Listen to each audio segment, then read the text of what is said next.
Good evening students. UP NEET counselling round 3 का जो date sheet है वो ऑलरेडी हमारे पास आ चुकी है और उस डेट शीट के अकॉर्डिंग चॉइस फिलिंग जो है वो 11 अक्टूबर से भरी जानी है। मीनवाइल हम लोग वेट कर रहे हैं कि जल्दी से जल्दी सीट मैट्रिक्स आ जाए। हो सकता है जब तक मैं ये वीडियो अपडेट करूं तब तक सीट मैट्रिक्स आ गई हो। इस वीडियो में आपके साथ इस पॉइंट पे चर्चा होगी कि जो राउंड 3 की काउंसलिंग है, क्या सारे स्टूडेंट्स राउंड 2 से राउंड 3 में अपग्रेडेशन के लिए अप्लाई कर सकते हैं? क्या राउंड 1 में जिन बच्चों को सीट मिली थी राउंड 2 में सीट नहीं अलॉट हुई, उनको क्या करना है? अगर आपको राउंड 3 में सीट फिर अलॉट हो गई या फ्रेश सीट अलॉट हुई तो क्या आप स्टे वैकेंसी राउंड में पार्टिसिपेट कर सकते हैं?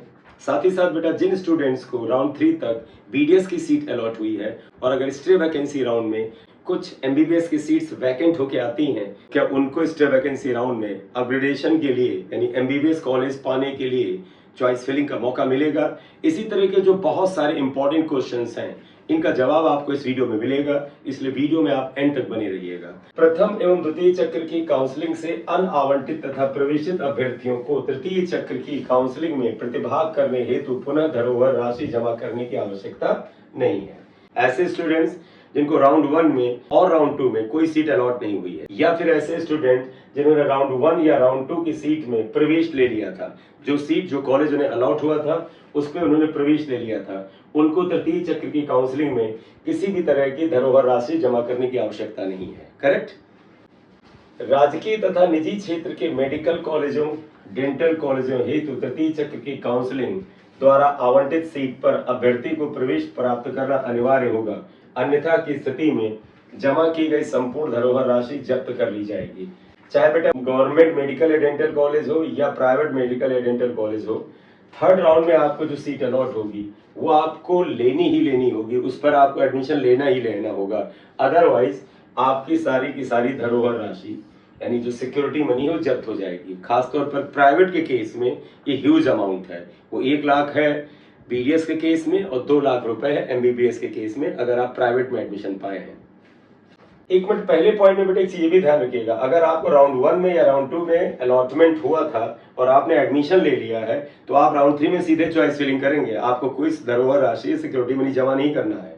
मैं एग्जाम्पल दे दूं, राउंड 1 में सीट अलॉट हो गई या फिर आपको राउंड 2 में ही सीट अलॉट हुई या राउंड 1 से राउंड 2 में आपकी सीट अपग्रेड हुई, उसके बाद आप चाहते हैं कि हम राउंड 3 में भी अपग्रेडेशन करना चाहते हैं, तो जिस दिन आपके पास चॉइस फिलिंग का मौका आएगा आप बेटा पोर्टल को ओपन करेंगे, लॉगिन करेंगे और उसके बाद सीधे चॉइस फिलिंग करेंगे, आपको सिक्योरिटी मनी नहीं जमा करनी होगी। अब बेटा इस पॉइंट पे आइएगा, और ये सिर्फ गवर्नमेंट मेडिकल कॉलेजेस के लिए और डेंटल कॉलेजेस के लिए है, तो जरा ध्यान से वो विद्यार्थी सुने जिनको गवर्नमेंट मेडिकल या डेंटल कॉलेज में ही चॉइस फिलिंग करनी है। रूल क्या है?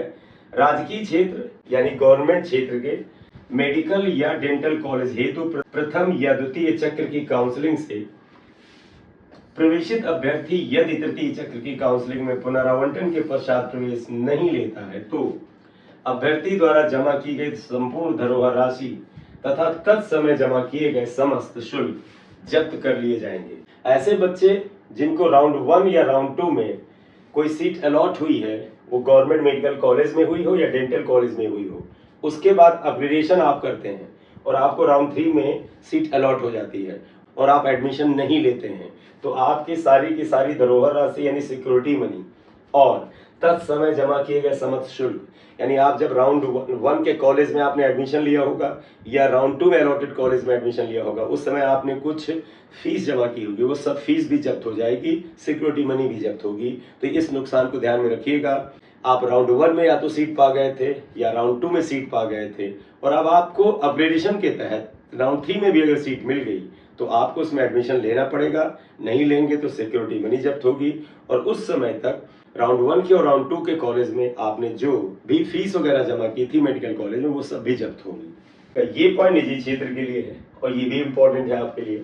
निजी क्षेत्र के मेडिकल कॉलेजों, डेंटल कॉलेजों हेतु प्रथम या द्वितीय चक्र की काउंसलिंग से प्रवेशित अभ्यर्थी यदि तृतीय चक्र की काउंसलिंग में पुनरावंटन के पश्चात प्रवेश नहीं लेता है तो अभ्यर्थी द्वारा जमा की गई संपूर्ण धरोहर राशि तथा तत्समय जमा किए गए शिक्षण शुल्क का 50% जब्त कर लिया जाएगा। अगर आप निजी क्षेत्र यानी प्राइवेट क्षेत्र के डेंटल कॉलेज या मेडिकल कॉलेज में फर्स्ट राउंड में सीट आपको मिल गई थी, आपने एडमिशन ले लिया था, या सेकंड राउंड में आपको सीट मिली थी, आपने एडमिशन ले लिया था, और उसके बाद आपको राउंड 3 में भी सीट अलॉट होती है और उस अलॉटमेंट के दौरान आप राउंड 3 की सीट नहीं लेते हैं तो आपकी सिक्योरिटी मनी जब्त हो जाएगी और प्राइवेट मेडिकल कॉलेज या डेंटल कॉलेज में जो आपने फीस जमा की थी उसमें से जो शिक्षण शुल्क है, जो ट्यूशन फीस है, उसका आधा 50% जब्त हो जाएगा, which will be a big amount. Correct?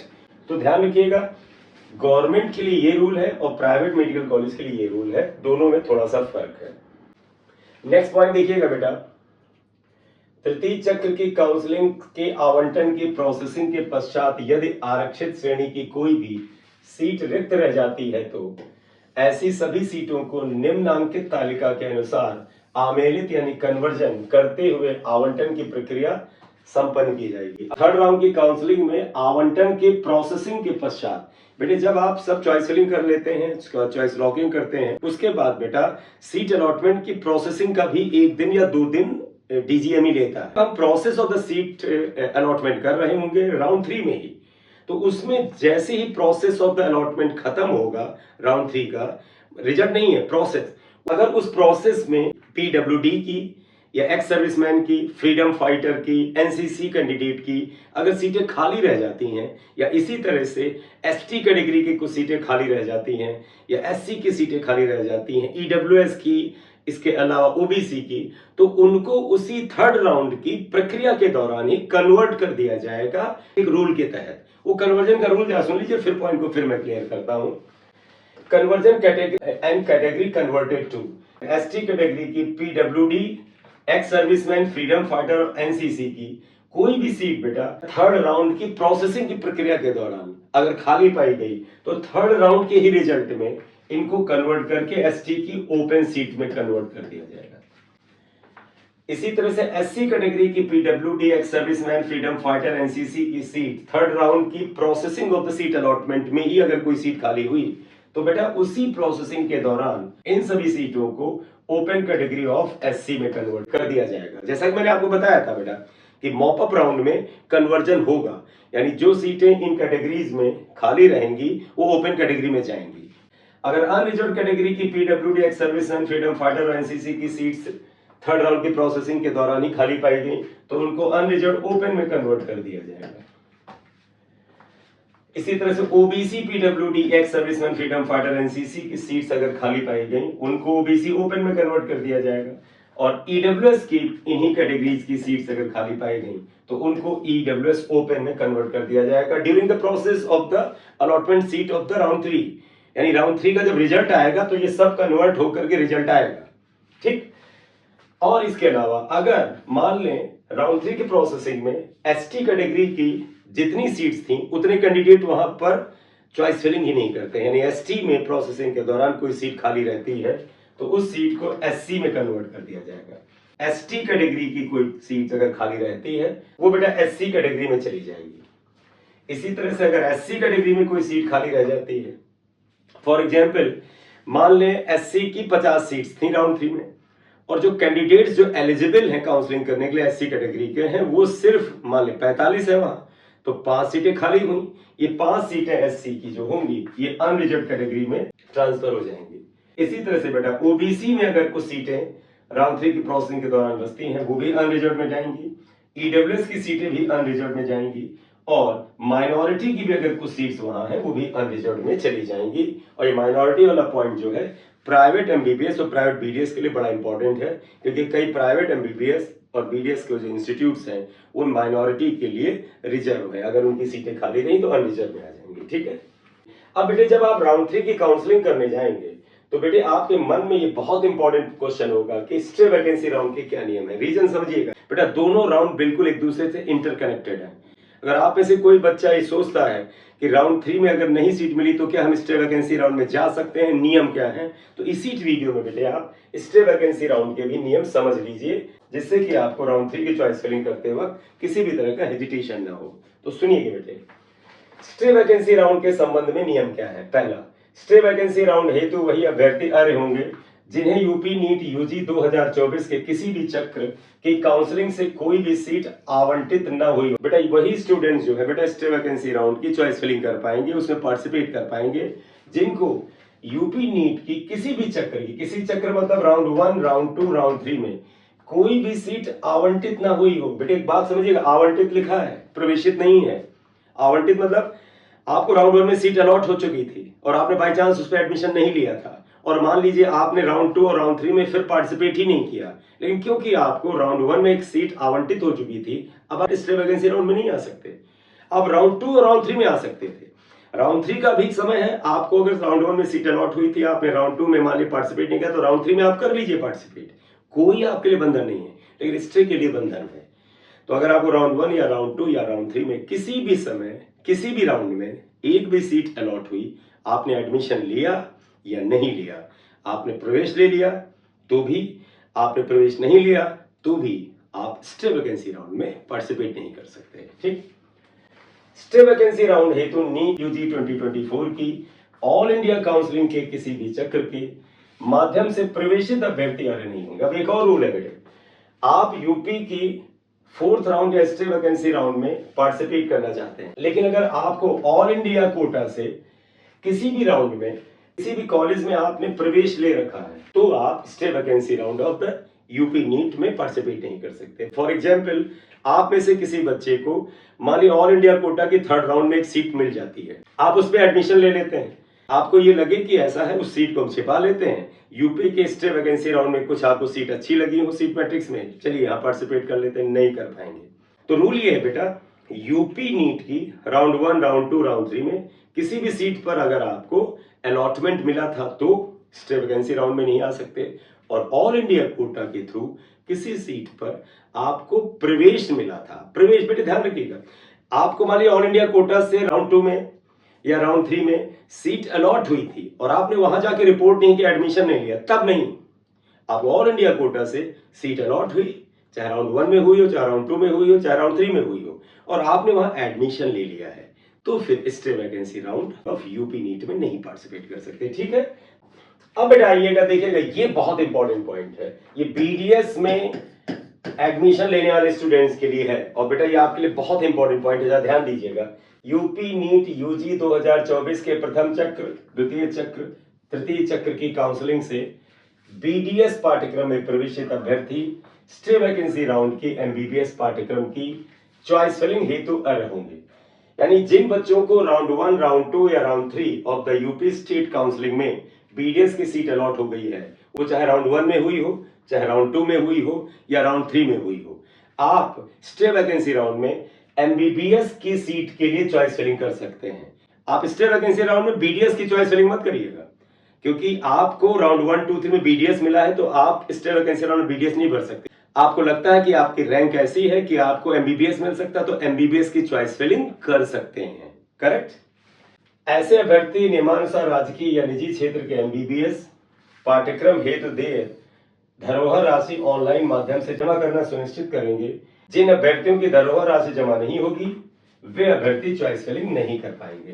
तो बेटे ध्यान रखिएगा, अगर आपको बीडीएस अलॉट हुआ है राउंड 1, राउंड 2 या राउंड 3 में, तो स्टे वैकेंसी राउंड में आप एमबीबीएस की सीट के लिए चॉइस फिलिंग कर सकते हैं, लेकिन इस दौरान आपको एमबीबीएस में चॉइस फिलिंग के लिए जो धरोहर राशि होती है वो आपको फिर से जमा करनी होगी।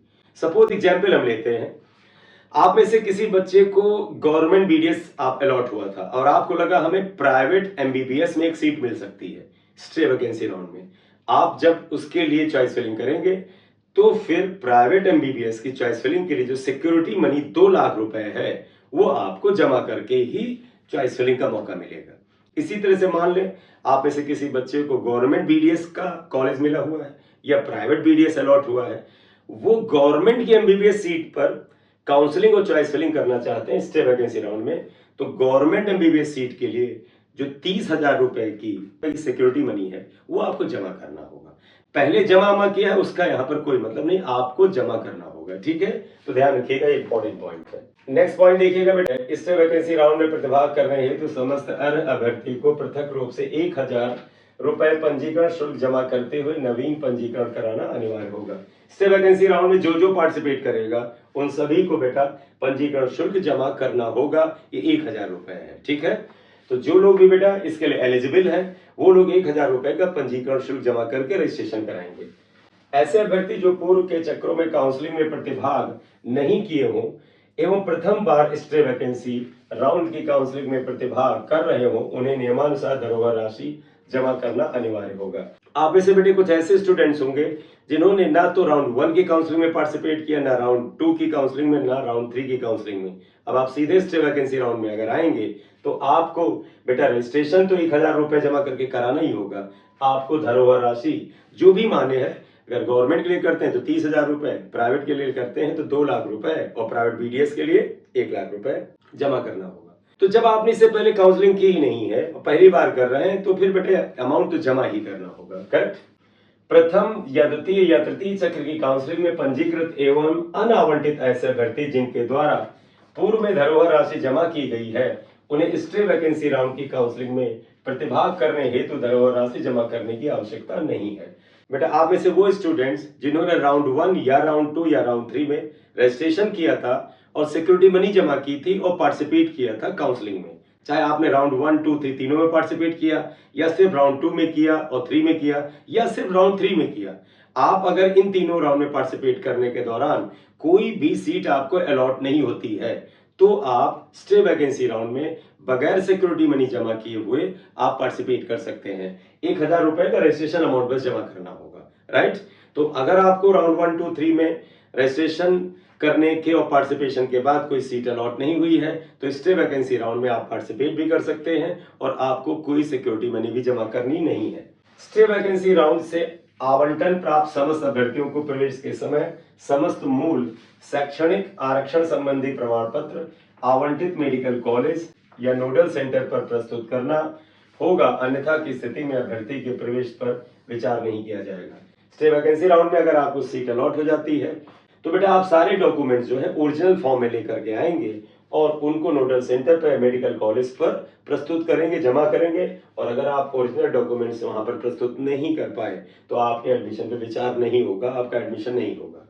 यदि कोई अभ्यर्थी स्टे वैकेंसी राउंड से आवंटन के पश्चात प्रवेश नहीं लेता है तो ऐसे अभ्यर्थियों की जमा धरोहर राशि जब्त कर ली जाएगी तथा यूपी नीट यूजी काउंसलिंग 2025-26 के लिए प्रतिबंधित कर दिया जाएगा। अब आप देखिएगा ये पॉइंट क्या कहते हैं।